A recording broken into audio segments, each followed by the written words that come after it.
here at Barbershop.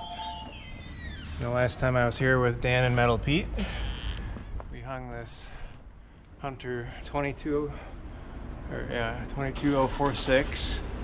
The fan in the original line in between the R52 and when they started calling it the original, in a custom red paint job.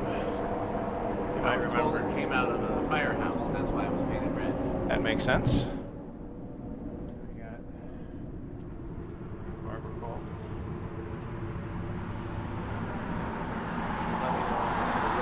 Yeah, you can take it through the speeds.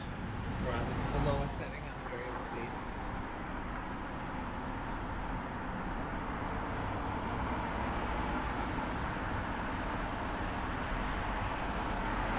Let me know when you're ready to move it up. Go ahead. So now we're about 3 o'clock. There's really not a whole heck of a lot of difference when you get to high. Here's about 12 o'clock.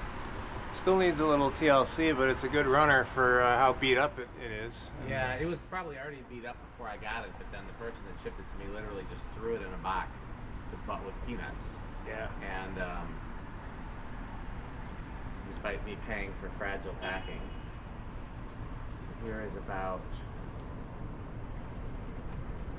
11 o'clock, 10 o'clock, somewhere around there.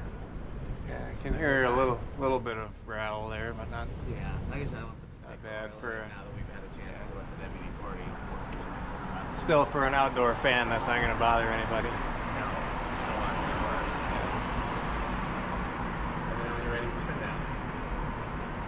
Okay, so this is high. What's high? It must be on updraft because I don't feel much of No, it. it's not on updraft. I can feel it. Okay. I guess it must spread the air. Yeah, it spreads the air out a little bit more than I was expecting. It's not directly underneath it. You don't get quite as much. Okay, go ahead. I thought about updraft because then some of it would go back against the windows. Sure. But then a lot of it would just get lost out into the street too. So I figured downdraft made the most sense. Yeah.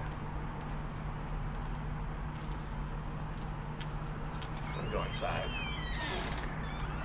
Yeah, this is December 30th in Wisconsin.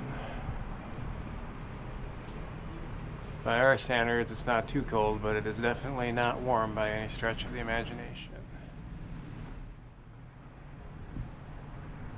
So you don't really need to be under a fan on high when you're outside.